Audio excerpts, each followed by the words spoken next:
Good evening and welcome to Scotland at 7. My name is Ben Francis and tonight I'm joined by two guests, Olaf Stando from the SNP's youth wing, the Young Scots for Independence. Hey Olaf. Hiya, good to see you. And also joined by Seamus Logan, the MP, or the candidate, rather, the SNP candidate for the constituency of Aberdeenshire, North and Moray. The Hi. future Good in. evening, Dan. I like that introduction. Good evening, Olaf. So first we'll move on. Actually, first I will read out the names of the rest of the members of Parliament running for Aberdeenshire North and Moray East for balance. For the Conservatives, the leader of the Conservative Party, Douglas Ross, is running for the seat. For Labour, Andrew Brown is running. For the Liberal Democrats, Ian Bailey. And for Reform UK, Joe Hart. But before we move to the general election, we'll start with the Ukraine update on day 838 of the conflict. Ukraine's forces have hit an advanced Su-57 warplane on an airbase in Russia nearly 600 kilometers from the front lines, according to the Ukrainian military intelligence. The GUR shared satellite photos appearing to show an aircraft among scorched marks and craters. Quote, the pictures show that on June 7th, the Su-57 was standing intact, and on the 8th, there were ruptures from the explosions and characteristic spots of fire caused by fire damage near it. End quote. The GRU said. The strike took place on Saturday at an airbase in southern Russia. The plane, capable of carrying stealth missiles, was among, quote, a countable few of its type in service. Russia's Su-57 fleet has been largely absent from the skies over Ukraine and has instead been used to fire long-range missiles from across the border into Ukraine. The United Kingdom Ministry of Defence has said Russia is likely trying to avoid, quote, reputational damage, reduced export prospects, and the compromise of sensitive technology, end quote, that would come from losing any Su-57 jets over enemy territory.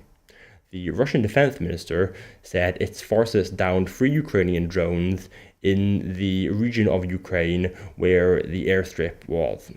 Russian officials routinely say all enemy threats were shot down, regardless of the actual outcome.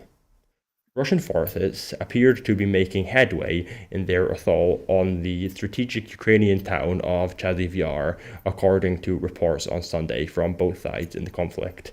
Chaziv Yar stands on high ground about 20 kilometers or 12 miles to the west of Bakhmut, a town Russian forces seized a year ago, and is seen as a potential staging point for Russia to advance on Kramatorsk and Sloviansk. Ukrainian media outlet Ukrainska Pravda quoted a military source and a blogger as saying that Russian forces had begun occupying a district of Chaziv Yar alongside a canal. The source said Russian troops were using guided aerial bombs to clear areas along a major road and had begun to move forward and build up their forces. Ukrainian President Volodymyr Zelensky, in his nightly video address on Sunday, made no mention of Chaziv Yar, but said the area around the town of Pokotov to the southwest remained the most difficult sector and, quote, the only one where pressure from the occupiers is the greatest, end quote. Ukraine's electricity grid operator, Ukrengo, said it would impose hour-long cuts from 4 p.m. to 10 p.m. today. The restrictions would not apply to, quote, critical infrastructure sites providing vital services.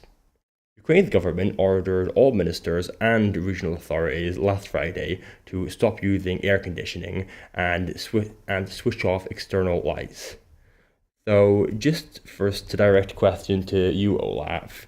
What do you make of Russia's reported advances around Chaziv Yar? Do you think they can be believed? But I think, look, Russia clearly has a huge military power, and Putin has a war machine which is, running because of selling huge amounts of energy to China, to India, etc. I think Ukraine has been making some advances thanks to Biden's change of policy, allowing Ukraine to strike targets within the Russian territory, and we've seen some successes from Ukraine destroying some military targets within Russian territory, just miles from the border, as they try to advance on Kharkiv. I think, look, Ukraine is up against it. I think some of the European election results, which we're going to come on to later, make it more difficult for Ukraine, given the big rise in backing for parties which are opposed to supporting Ukraine. But it's still an incredible symbol of courage, isn't it? How well Ukrainians are defending themselves. I think there's a huge amount of fight and courage going on from the Ukrainian military. We must absolutely steadfastly support Ukraine. This is the moment to give more military support, to send more weapons in, to ensure that NATO is strong and assertive. And Slava Ukraini. Do you have anything to add to that answer, Seamus? Well, not a great deal, other than to agree with everything Olaf has said. It's an extremely worrying situation, particularly for the people of Ukraine. And I think the West has got to remain very steadfast against the threat that Putin poses. It's a very, very delicate situation, but if we were to show any lack of will to defend the people of Ukraine, I think that would be interpreted as a sign of weakness in the West. And goodness knows where Putin would draw the line. So we must stand with the people of Ukraine solidly. So moving on to our next story, the Israel-Gaza latest. The health ministry in Gaza has said that 37,124 Palestinians have been killed and 84,712 injured since the conflict began with the October 7th attacks. Antony Blinken has said there is a, quote, sense of urgency around proposals for an immediate ceasefire, confirming that Egyptian mediators had spoken to Hamas earlier. While he refused to be drawn on details of the conversation, the US Secretary of State said his country greatly appreciated the role being played by Egypt, but also said that everybody in the region needed to apply pressure to Hamas to get them to accept the deal that was on the table. Senior Hamas official Sami Abu Zuri told Reuters Blinken's comments were, quote, biased to Israel, end quote, and that his stance is a real obstacle to reaching an agreement. The prospect of a hostage deal between Israel and Hamas appears to be rapidly receding after the far-right Israeli cabinet member Bezalel Smotrich, on whom Benjamin Netanyahu is now relying after the resignation of more moderate ministers comparatively at the weekend, said he would oppose a deal. Smotrich's comments during a Knesset committee meeting came amid the fallout from the resignation of the former Armed Services Chief of Staff Benny Gantz from the War Cabinet. Gantz quit on the same weekend that Israel rescued 4 Israeli hostages held in Gaza in an operation that Gaza's health ministry said killed more than 270 Palestinians and injured hundreds more. The US is to try to shore up support for its proposed Gaza ceasefire deal by asking the 15-strong UN Security Council in New York to back a resolution supporting the deal. Washington is struggling to gain the unequivocal backing of Israel or Hamas for a three-stage deal proposed by President Joe Biden. NBC News in the US is carrying claims that officials from Biden's administration have discussed potentially negotiating a unilateral deal with Hamas to secure the release of 5 Americans being held hostage by the group. Egyptian President Abdel Fattah al-Sisi today stressed the importance of international efforts to remove obstacles to the delivery of aid to the Gaza Strip during his meeting with Antony Blinken.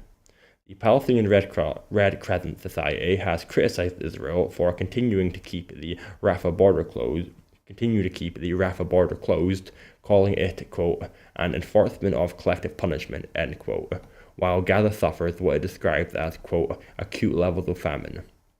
Pro-Palestine activists have targeted 20 branches of Barclays Bank in the UK, vandalising them in protest at the bank investing in fossil fuels and in the arms trade involving Israel.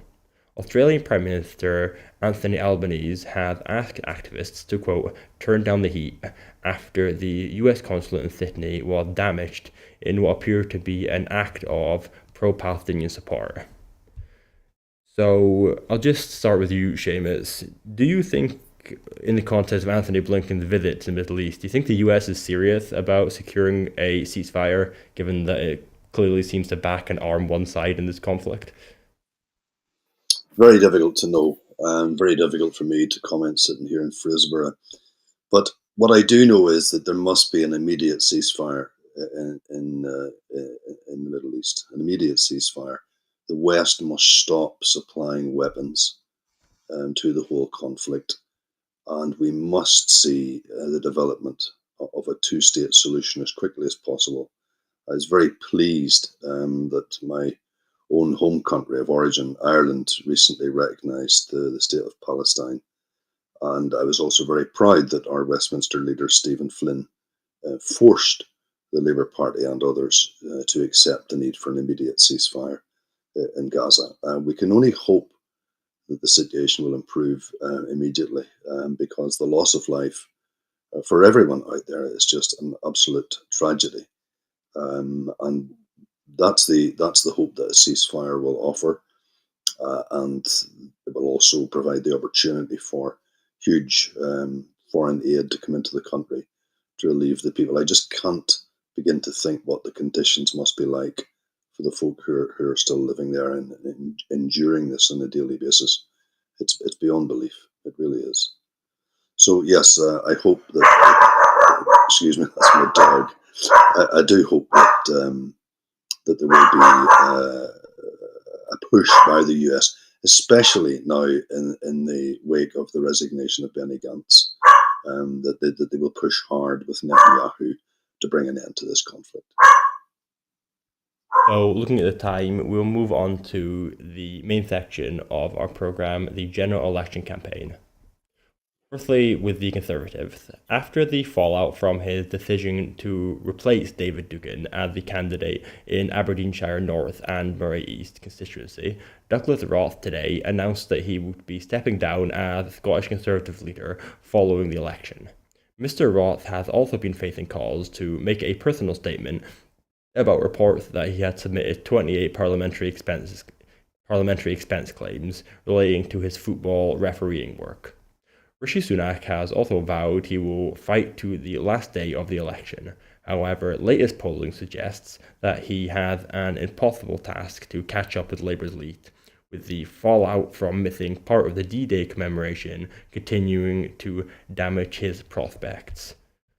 So first, I'll just direct this to you, Olaf. Do you think that the news around Douglas Roth gives the SNP renewed hope for their chances in the general election in Scotland? Well, yes, 100%. Look, even on Douglas Ross's scale of sliminess, this is quite remarkable what he's done to David Juggett. He's been a hardworking MP. He's been serving his people well. I think regardless of our political differences, everybody can agree that the way that David Juggett was treated and then deceived by the Scottish Tory machine has been disgraceful. And look, Douglas Ross is in a weakened position. Douglas Ross is a nobody. You could see BBC Scotland running an explainer earlier today asking who is Douglas Ross, a question that many across Scotland are asking. A hugely inconsequential politician, a slimy leader of the Scottish Tories whose time is long past. And I can't wait for Seamus Logan to be the next MP in that seat. But look, I think the Scottish Tories are facing much, much bigger problems than just Douglas Ross. I think the Scottish Tories are completely tied to the Westminster failure. They're associated with the Prime Minister that was outlasted by lettuce. They're associated by crashing the economy. They're associated, with austerity and huge amount of damage that this has caused. And it's only the SNP that's strong enough to unseat some of those Tories in the northeast and the Scottish borders as well. So I know that we're going to talk about the election a bit more later, but on the 4th of July, it's so essential to vote for the SNP and vote for local champions that are going to stand up for Scotland, stand up for Scotland's interests, people like Seamus in seats like Aberdeenshire. Yeah, so Seamus, do you have anything to add since it is your seat, since that is the seat that you were attempting to contest in the election? Yes, I do, Ben. And if you'll give me a wee bit of leeway here, I want to try and unpick this a wee bit. First of all, Douglas Ross has been forced to stand down as leader of the Scottish Conservative Party as a result of the actions of his own supporters. It's important to understand. Secondly, Douglas Ross didn't wake up on Monday morning and suddenly realize that it was impossible to do two jobs. He's been doing those two jobs for 3 years now. He's been forced to admit that because of the criticism that has accrued to him as a result of not just double jobbing politically, But if you add in his activities as a linesman for the SFA, he's triple jobbing. And just on the point of his SFA activities, there are big questions to be answered now regarding these expenses claims. I understand the point about travel from London to Scotland being covered, but there's big questions, as I understand it, regarding parking charges that Douglas Ross has submitted claims for. And that story is not going to go away. So Douglas Ross has got to publish information which answers those questions in the coming days. Now, with regard the consequences for him, I think people will rightly see that Douglas Ross does not have the interests of the people of Scotland at heart. He does not have the interests of the people of Aberdeenshire North and Murray East at heart. Douglas Ross has Douglas Ross's interests at heart. What he did to David Duguid was absolutely shameful. And I hope on July the 4th that people will see that there's only one candidate, the only one who lives in the constituency, who can represent their interests completely without any other distraction after the election, and that's me. Thank you. So moving on to the latest news for the Labour Party in the election, the Financial Times is reporting that Labour has abandoned plans to bring back the Pensions Lifetime Allowance, or LTA, the cap on the amount of money that people can put into a pension tax-free. Wealthy savers will benefit more from the move that could have raised 800 million for the Treasury. Anit Sarwar has called SNP claims Labour would cut public spending, quote, ludicrous. The Scottish Labour leader called the SNP comments a, quote, symbol of their desperation, end quote, and accused the SNP of being, quote, out of tune and out of step with public opinion in Scotland. Well, that's sort of the same thing, but yeah. The SNP candidate for Inverness, Skye and Rothshire, Drew Hendry, said, quote, Anit Sarwar can spend his time attacking the SNP all he wants, but he is effectively accusing the IFS of lying, end quote. It was an IFS report which said that both the Labour Party and Tory budget plans will lead to £18 billion of cuts to public services. So I'll just direct this towards you, Seamus, since you're running in the election. On cuts, what taxes does the SNP think should be raised to avoid cuts to public spending? That's a very good question. You'll forgive me for not being fully across the detail of what Labour had been covering today. I've kind of had a lot on my plate today with the events up here.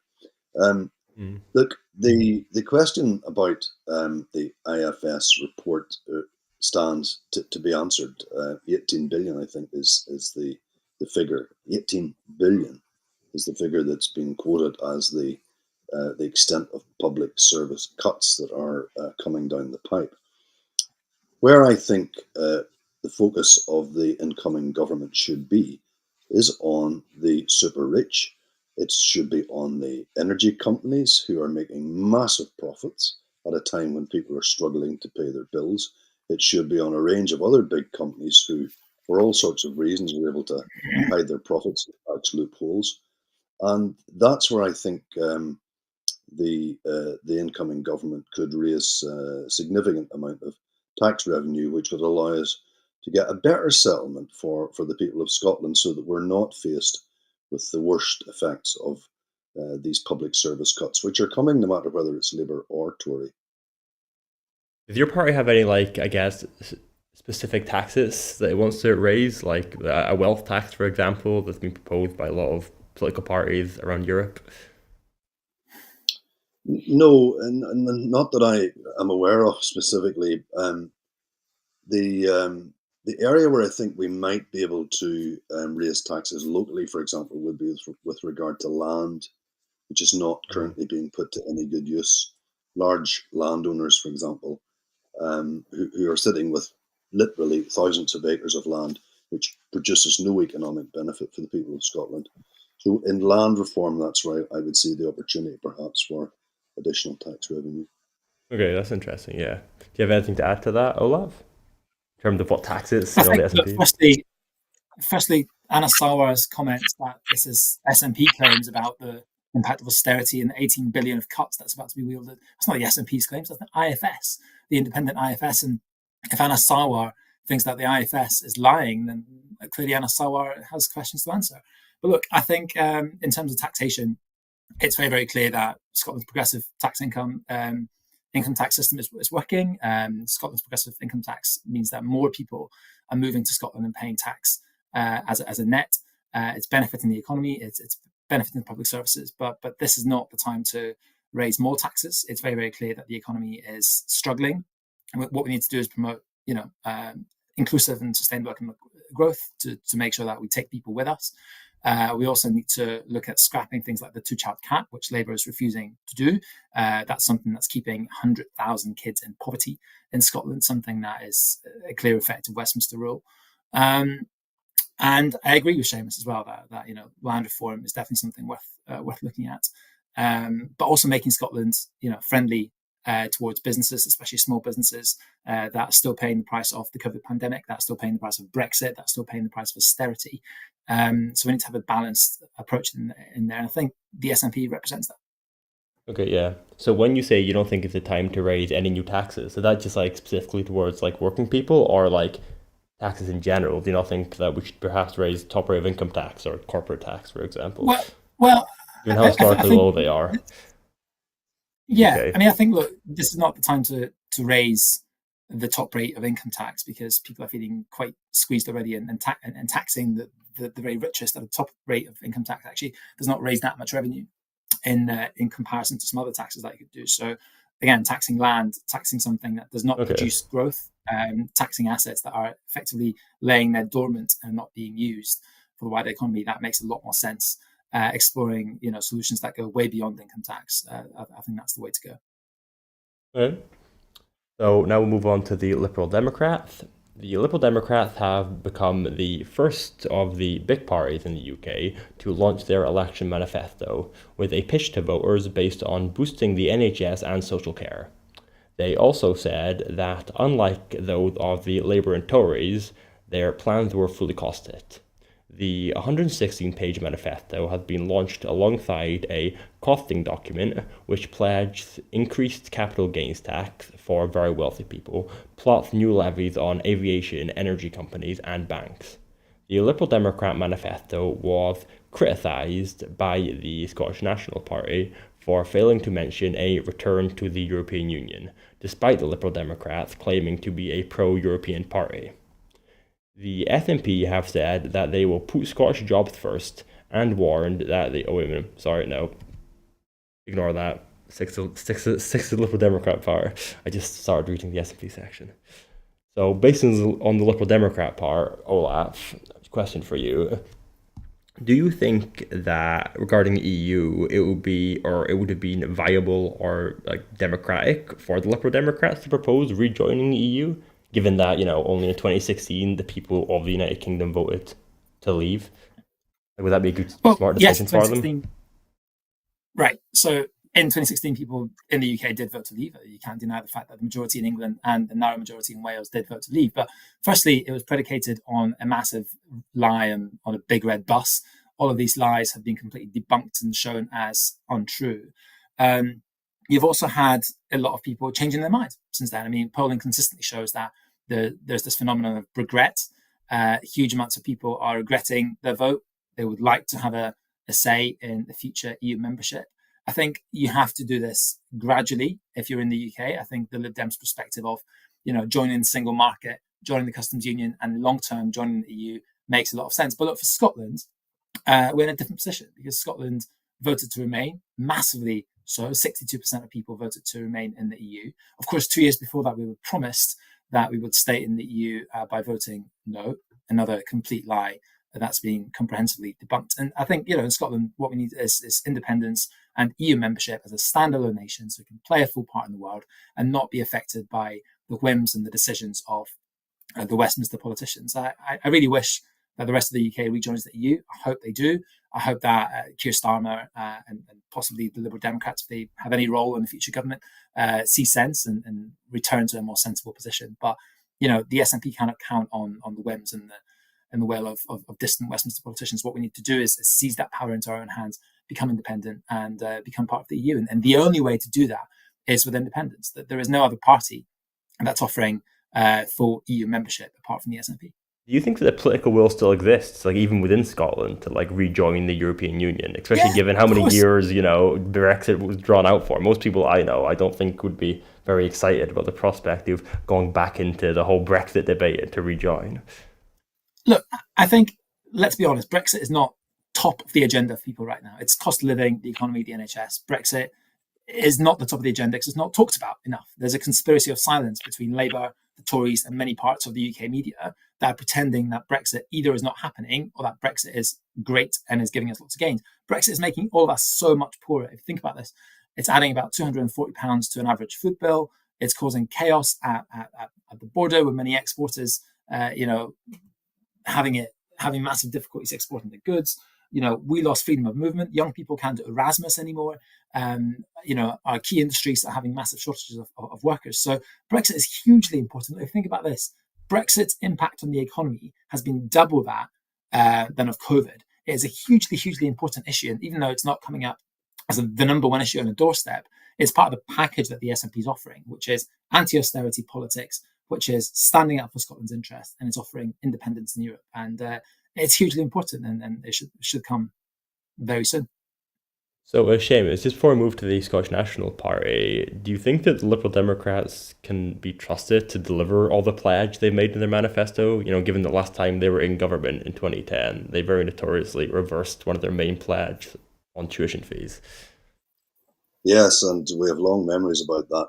Look, let me go back to the beginning of this section. The Liberal Democrats' manifesto was announced today. I wasn't, again, able to get across the detail, but I do understand that they majored on the NHS. Well, look, I'm not a career politician. I've spent most of my working life in the NHS, working in the NHS. So, my vision for the future is more about consensual politics rather than confrontational politics. So I do share the Lib Dems' views about increasing the number of GPs, about ensuring that we invest more in the NHS.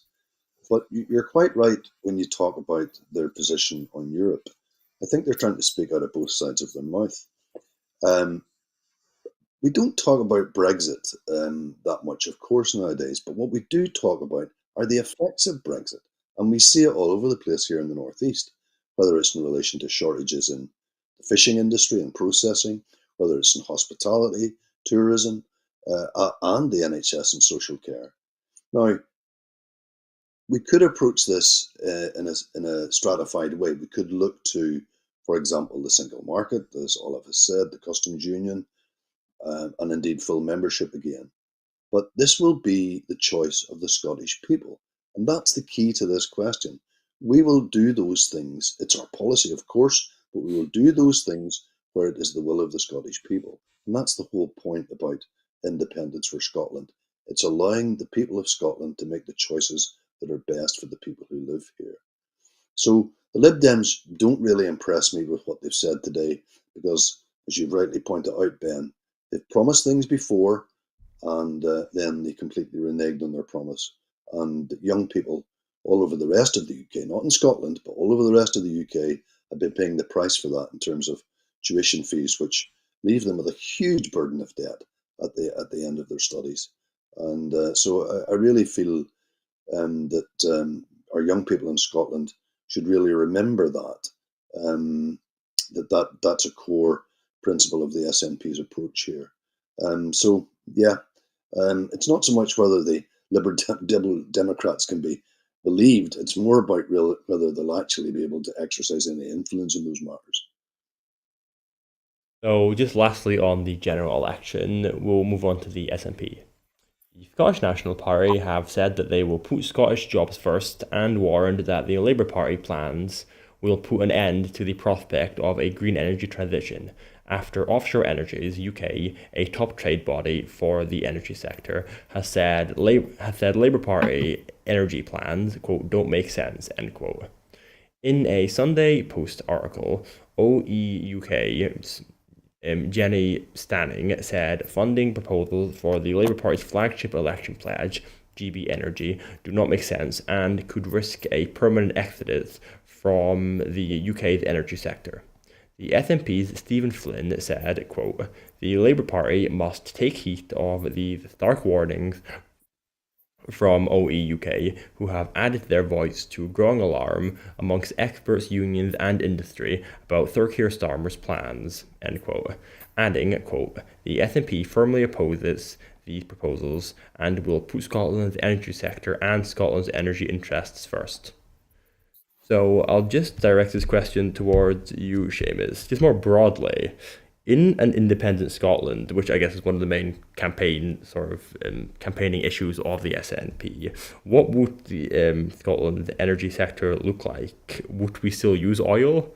And would it be publicly owned or would it be privately owned? I know it's a bit more broad, but... Yeah, the short answer to the first part of that question is yes. Absolutely yes. We will need oil and gas for some years to come, perhaps even decades. There's so many, basically lies told about what the SNP's position on this. The Tories are constantly telling the public that we're going to turn off the taps. We're not. Our Deputy First Minister, Kate Forbes, said recently to the Scottish Parliament that we will never, never abandon the 100,000 or so people who work directly in oil and gas in this area. What we want to achieve is a managed transition so that those folk who work in that sector now will over time be able to migrate to the new industries so that we don't lose their skills. And there's an industrial revolution basically going on right here on my doorstep out in the Moray Firth in terms of the wind farms which are being developed. That is the future. That's the future, and we've got to address the issue of climate change. It's beyond denying anymore that our climate is changing, and so that's got to be taken into account. Now, I understand that the party's policy is to be articulated after the general election more fully, and it will be, but it will not say that we will never approve exploration licenses in the North Sea ever again. For the Tories to try and claim that's the case, it's completely wrong. As regards public ownership, yes, I'd love to see that happening. I'd love to see a sovereign wealth fund created for Scotland in the same way that Norway has, and look at the good that it has done in that country. But we wait and see what the Scottish National Party's energy position is when it comes out. But in the meantime, it's really, really important to say those two things. We're not going to turn off the taps. We are going to have an eye to protecting the environment, but we're never, never going to abandon the 100,000 workers who are in this sector in the Northeast. Never. Okay, yeah. So we'll now move on to the... Okay, Olaf, do you have anything to add? I'm being told to ask you. Sorry, I'm just looking at the time. So I think what Seamus is saying there is really important. Labour is peddling a lot of lies that the SNP is somehow, not supporting the oil and gas sector, and that the SNP is refusing to have a windfall tax. Of course, we support a windfall tax, but at a rate which is not hammering 100,000 jobs. And the Tories are also so desperate that they're saying that the SNP is going to decimate the industry. That is categorically not true. I mean, listen to any speech by Stephen Flynn, Kate Forbes, John Swinney, and you'll know that the SNP supports the workers in the North East, because we have to. I mean, think about what happened when Thatcher has decimated industry in the late 70s and 80s and left hundreds of thousands of workers on a scrap heap. We can't do that again. So I think there is a huge need to accelerate a green transition. There's a huge need to have supply chains that are built in Scotland, based entirely in Scotland, because at the moment we have a lot of wind turbines, for example, that are manufactured in Norway or in Turkey and being shipped here. Why can't we build the stuff ourselves? We need to have an industrial strategy for this, and I'm confident that the Scottish Government is working very hard on this. But Scotland's potential in green energy is enormous. We are doing a lot to harness it with ScotWind, with other initiatives. We're going to do even more. Scotland has huge amounts of energy, but we need the power as well. So we need to devolve more energy powers from Westminster to Hollywood. And ultimately, we need to be independent to fully exploit the bounty of natural resources that we've got. But the SNP is definitely a strong party when it comes to oil and gas. Right, thanks. If you'll give me a wee bit of latitude to come back on this topic for a moment, it is really important. Look, there's folk might not understand about carbon capture and storage, but it's basically a process whereby you pull a lot of the um, greenhouse gases out of the atmosphere and store them in the places where we used to mine oil and gas. So we've got a really good scheme ready to go here on our doorstep here in Fraserburgh called St Fergus. And the Tories promised, uh, lots of parties promised in 2014 during the independence referendum that if we remained in the UK, that St Fergus scheme would get the green light. And of course, when we voted against leaving the UK, that promise disappeared and it's still sitting there. It's promised as a track 2 development by 2030, but I mean, it's always the case, jam tomorrow. So I say to whoever comes into Downing Street on July the 5th this year, the St Fergus scheme must be developed. It's an important part of this transition, and we need to see that coming forward, not in 2030, much sooner. That's interesting. I didn't even know that was in the works, but yeah, oh, thanks for that, yeah. But now we'll move on to the EU elections. Ursula von der Leyen has begun trying to build a majority for a second term as European Commissioner President, after major gains for the far right that are likely to mean a less stable European Parliament. Von der Leyen, a German Christian Democrat, was jubilant after her European People's Party, EPP, secured 186 of the 620 seats in the European elections, maintaining its 25-year hold as the largest group and leaving her a narrow path to a second term in the presidency. But she has been presented with a wild card. The French President Emmanuel Macron's bombshell decision to call a snap election after his Renaissance Party came a dismal second to Marine Le Pen's right-wing National Rally.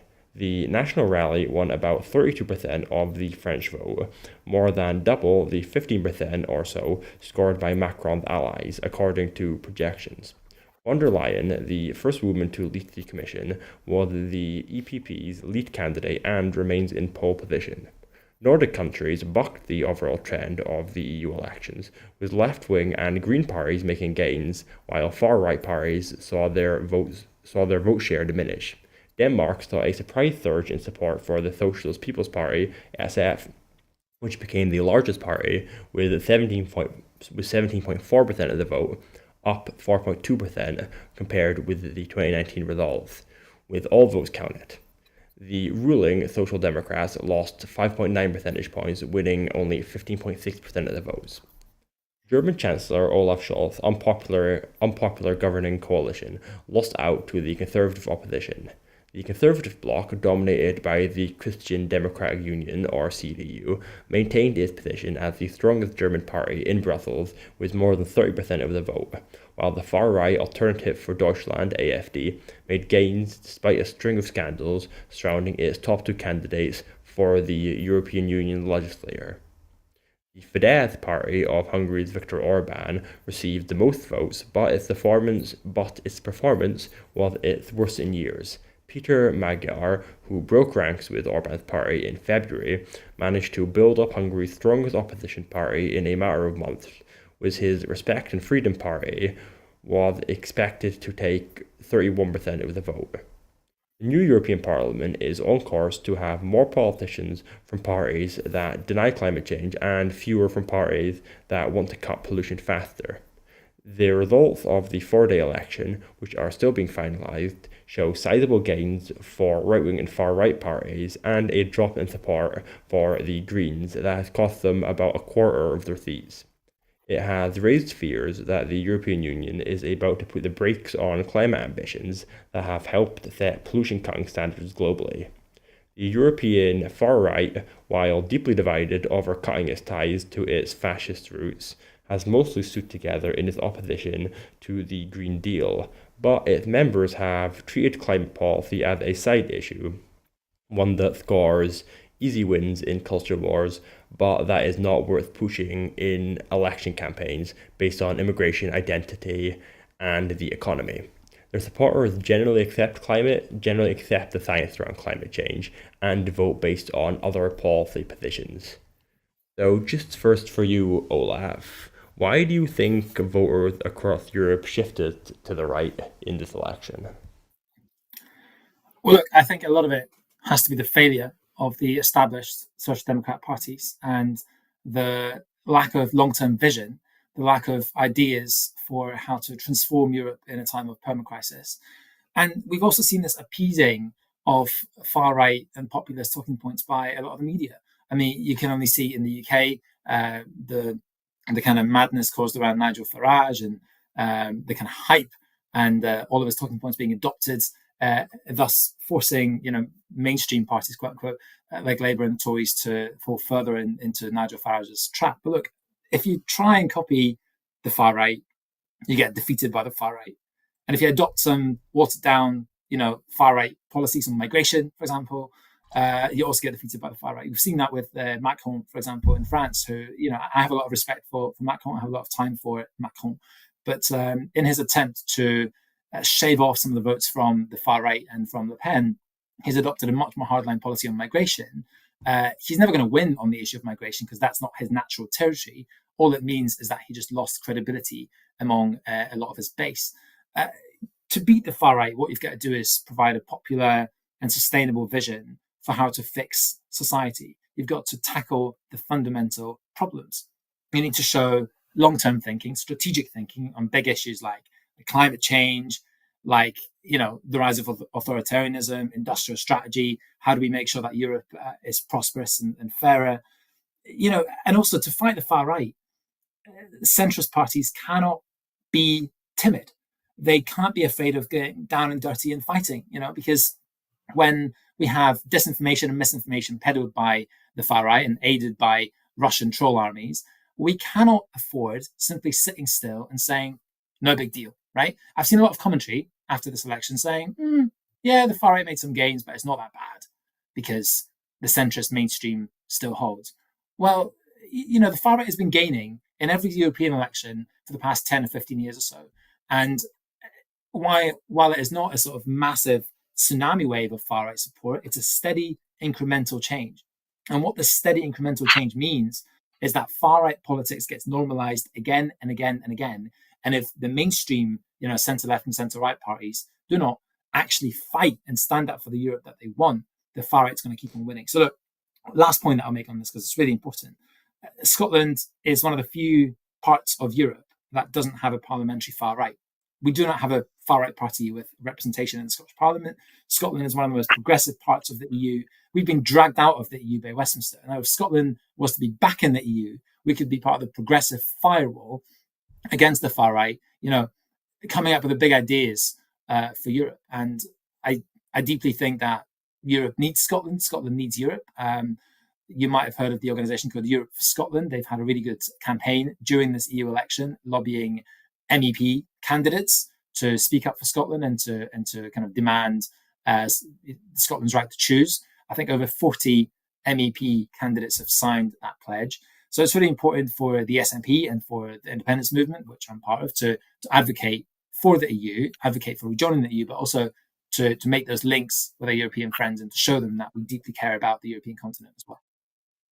Yeah, so Seamus, just moving on to you, I sort of another question. Why do you think that the SNP's former grouping, in the European Parliament, the Greens and European Free Alliance, has lost such a substantial share of the vote? Well, what do you think about their message isn't cutting through to voters? Well, I think it's got a lot to do with what Olaf described.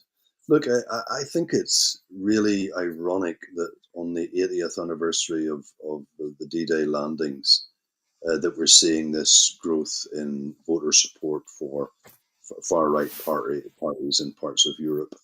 People have short memories about how fascism gets its roots and begins to build. And you only have to look at 1930s Germany to realize how a very small party can suddenly, within a matter of a few short years, suddenly become the dominant political force.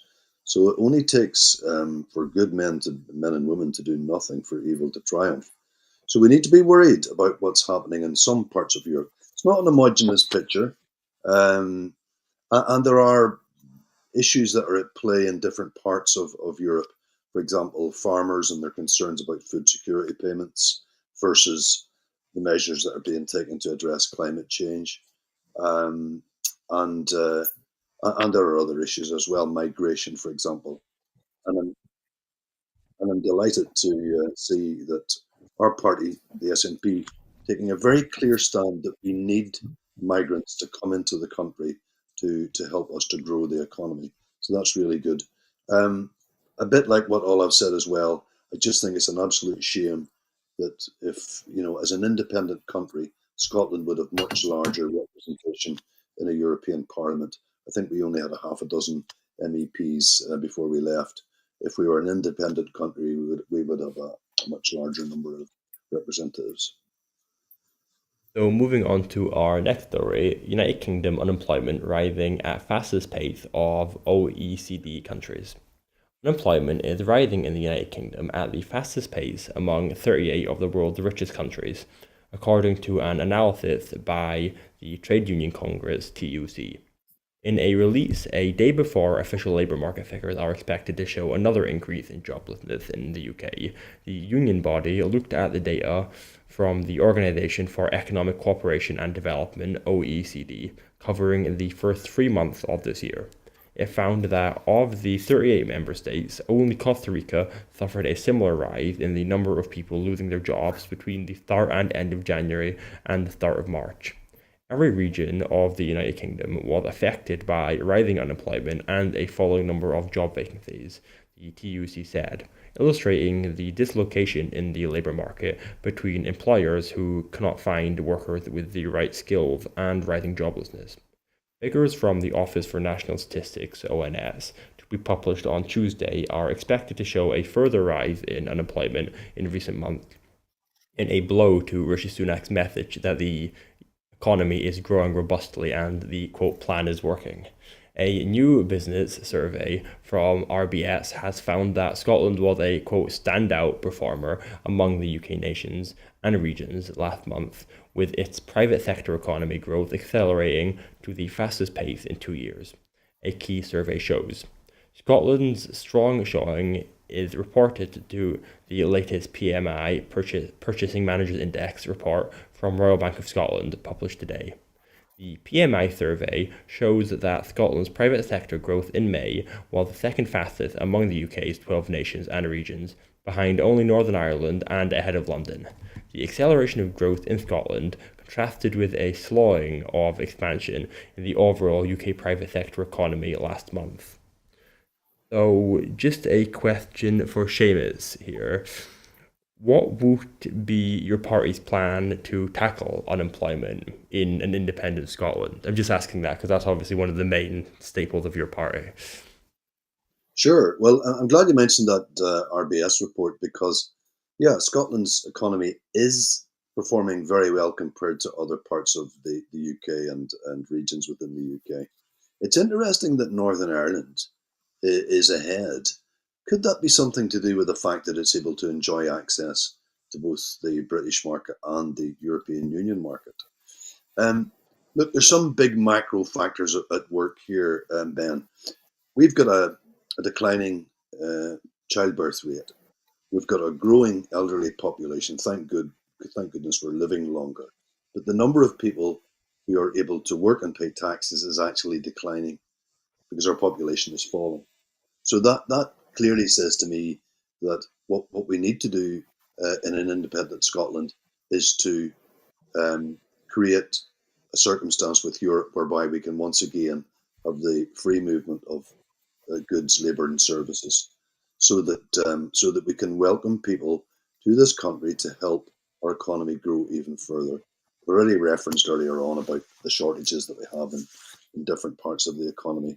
So that's got to be the way forward, whether we're an independent country or not. Short of independence, certainly I'd love to see Holyrood being given more devolved powers with regard to migration. So that's what I think basically is the way forward. Anything to add to that, Olaf? Look, I'll just say it's not surprising. The UK economy is built on stilts, right? And Brexit is just making it worse. Brexit is cutting the stilts in half in a hurricane. Rishi Sunak's plan is working so well that the UK has rising poverty, rising inequality, now rising unemployment, one of the weakest rates of sustained growth in the G7. The UK economy is absolutely holding Scotland back. And I think the fact that Scotland, despite massive underinvestment, despite a complete lack of strategy from Westminster to promote our industries, despite years of neglect and austerity, I think the fact that Scotland is the second highest performing regional nation out of 12, just behind Northern Ireland, which is getting the best of both worlds in Rishi Sunak's own words, I think is a real credit to what the Scottish government is doing. Pro-growth, anti-poverty policies that are all about lifting people out of poverty, all about creating a more sustainable society. And, it is so clear that the Tories' time in office is done. It's so clear that they're going to lose badly. And already they're talking about who the next leader of the opposition is going to be. But Labour Party, being 25 points ahead in the polls, they've got a real opportunity here to embrace politics that's actually going to be a bit bolder, a bit more radical, and actually devolve some of the powers to Scotland. Because if they're not going to, scrap zero-hour contracts, or if they're not going to improve workers' rights, then the Scottish government will just give us the powers to do so. So moving on. Oh, sorry. Go on then. I think it's worth dwelling on this for a moment or two, if we may, because what Olaf said there at the end is really, really vital for economic growth. We've got to pay the real living wage, not just the basic minimum wage. We've got to pay the real living wage to folk so that work pays. Yeah, no, totally agree, yeah. So moving on to our next story, just because we're running short of time, Scottish pay highest... Wait, no, sorry. Yes, no, there's the next story. Sorry, I had to skip a story because of time. Scottish Government pay highest ever number of grants to young carers. The number of young carers getting a grant only available in Scotland has rocketed, figures released ahead of Carers Week show. Over 3,700 teens have received young carers grants payments worth £1.4 million in the last financial year, almost 60% more than the year before. The Scottish Government is urging even more young carers to apply and is asking family and friends to encourage them to check if they're eligible. Young Carers Grant is available to anybody aged 16 to 18 who spends at least 16 hours a week on average caring for someone who gets a qualifying disability benefit. Young carers can offer vital support to family members, friends, or relatives who have disabilities or long-term health conditions. This could include making meals, helping with housework, reminding them to take medication, or providing emotional support. The £380 payment can be applied for once a year and spent on whatever the young person wants. Young Carers Grant was introduced by the Scottish Government on October 2019 to recognise the vital role unpaid carers play and to help them access opportunities that are the norm for many other young people. Since then, over 12,000 payments totalling £4 million have been made. Cabinet Secretary for Social Justice, Shirley Ann Somerville, said, quote, "At the end of Carers Week, it's heartening to see that more young carers than ever are getting young carers grants." So just to you, Seamus, what do you think of the carers grants, and do you think that it's enough money financially to keep young people afloat, especially given, how much stuff have risen in Scotland in the last couple of years? Of course not, Ben. It's the tip of the iceberg, really, this whole issue about young carers. Look, it's a real stark contrast, isn't it, between the Scottish Government, what they're doing to try and help young carers and other young people, compared to Rishi Sunak's plans for national service for young people. Yeah. No, we've got to do more for young carers. We need to be better at identifying them, creating circumstances in which they're willing to come forward and describe their needs, and also creating flexible ways in which we can support them. So I would say, if we can get the resources from Westminster, we would want to try and build on this kind of initiative. So looking at the time, we're going to have to move on to our last story. First Minister to attend Euro's opening match between Scotland and Germany. First Minister John Swinney will join fans in Germany at home cheering on the Scottish men's national football team in their first match of the tournament. Scottish ministers will attend Scotland's free group stage matches at the UEFA European Football Championship. The First Minister will attend the opening game with hosts Germany in Munich on Friday and attend the official opening ceremony of the UEFA Fan Zone in the Olympic Park Stadium in Munich alongside the Lord Provost of Edinburgh and Mayor of Munich. First Minister John Swinney said, quote, "Football has a marvellous way of bringing people of all ages and of all nationalities together, both women and men, and it's a privilege to be heading to Munich to join them in supporting our national team and experiencing the warmth and hospitality of our German hosts." Sports Minister Marie Todd and Culture Secretary Angus Robertson will also attend Scotland matches with Switzerland and Hungary, respectively. So, I don't know, I'll just ask you, Olaf, first, what are your predictions for the Euros? Do you think Scotland will make it out of the group stage this time, or is that too ambitious? Well, of course, Scotland's going to win. I mean, that's just scientific truth. So I think, I'm hugely excited. I can't believe that it's already on Friday. It's been a long time coming. I think the Tartan Army has been doing very well. The performance against Finland, 2-2, it was only to disguise some of the most incredible qualities of this team as we're heading towards the final in Berlin. Look, I'm really looking forward to it, and it's great that John Swinney's coming as well. I'm a wee bit jealous, but I'll be going to an adoption night on that night, and then catching hopefully the second half of the game. Go Tartan Army. Yeah. And what are your predictions? Do you think Scotland will beat Germany in the opening match?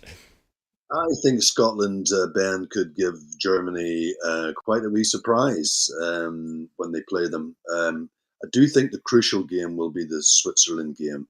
I noticed the Republic of Ireland beat Hungary the other night 2-1, so I would expect Scotland will do well against Hungary. But yeah, I think Scotland could do very well in this tournament and create a few surprises. I'd like to say that Germany's got as much chances in the Scotland game as Douglas Ross's chances against Seamus, which hopefully is not very many. So, but it's going to be a tight contest in both circumstances. But we know who the real winner should be. That's quite a bold prediction there for the first match.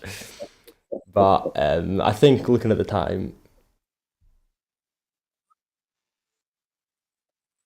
got you, yeah. Well, that's all I've got time for this evening, but before I go,